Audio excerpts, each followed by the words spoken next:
Sí, sí, está claro, una victoria que al grupo le hacía falta un poco para la tranquilidad, para seguir entrenando al ritmo que estamos, para seguir haciendo las cosas, para seguir mejorando. Al final llevamos solo, es el principio, llevamos un par de meses, poco más, entonces para poder seguir con tranquilidad trabajando.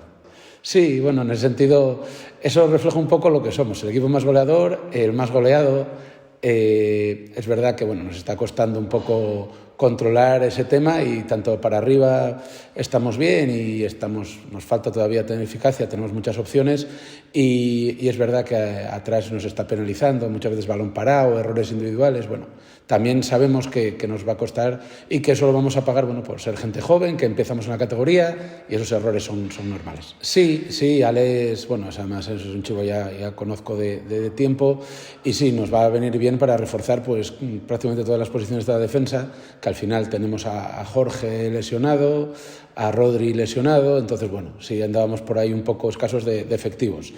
Más allá, a partir de eso, pues Alex también nos dará un poco de experiencia en la categoría, que la tiene, y pues para seguir mejorando y seguir acoplándonos todos. Ellos muy bien, mejor de lo que refleja la clasificación.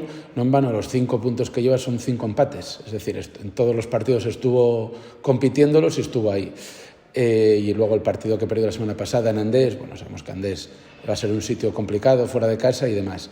Entonces, me espera un rival muy duro en su campo, hierba natural. A nosotros sabemos que, como nos pasó en Barcia, al final adaptarnos al campo y nos va a costar. Y espero un partido complicado, pero un reto más para intentar superarlo.